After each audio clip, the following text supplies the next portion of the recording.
how Lagos can curb building collapse. Firm. I don't think Lagos wants to curb building collapse. I think they just want to learn to live with it, and I'll tell you what I mean.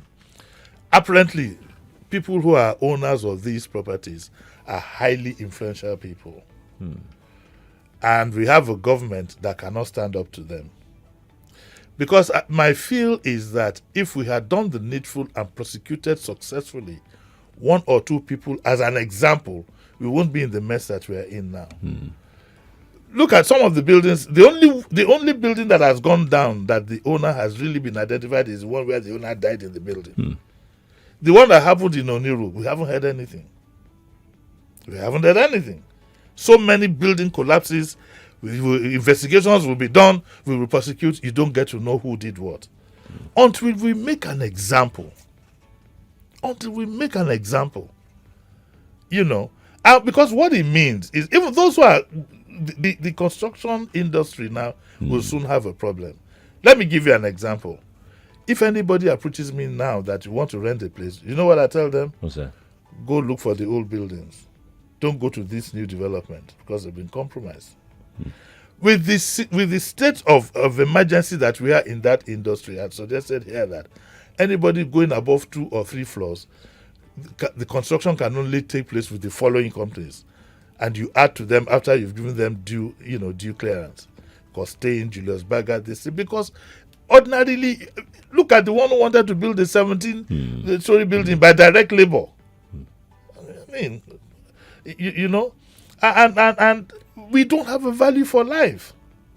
So the same optics keeps repeating. You remember the commissioner was here that day when he refused to mention the names of those who wanted. But I think it was Yes. He refused to mention. Why? Why would you want to do that? You're ready to mention the name of a pickpocket. You're ready to mention the name of this and parade them. When it comes to the elite, you keep mum. And it's the elite. Where would I have the money to build a 12, 13, whatever story building in Banana Island or in Oniru in Via? It's the elite. It's the elite. And the government doesn't realize that they need to protect, because when these buildings go down, if it would go down with the owners only, it wouldn't have been so bad. Sometimes the house could be fully built before it comes down. You know, innocent people. I lost a son in that Ikoyi one. He just came there to work. And you can imagine the grief as we speak that the family is still going through. Even I, as a close family friend, I know every time I think of him and think of his wife and child. But it looks as if those who run the affairs of this state, they don't take into cognizance the human implication. How many people are going to die before we do the right thing? There was some scheme that came up when it was like, okay, the insurance company, and that was introduced during Fashola's period. I don't know in what form, but if I remember very well, it was something like you had to have insurance, and no insurance company would insure your building if they were sure. We don't know what has happened now. I heard since that Banana Island, about 2 others have gone down. I think one went down again in Apapa. In Apapa, yes. Yes. So are we going to have our governor keep going to the sites and huffing and puffing and not bringing the house down? Tell us who owns these buildings. Make an example of them. Make an example of the officials, because the system is laid out. It is compromised. We refuse to do that.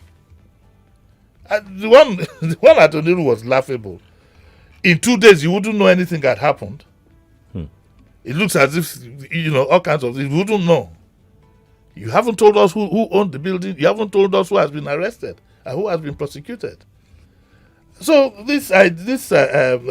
how you can curb building collapse? You can only curb building collapse with a determined government.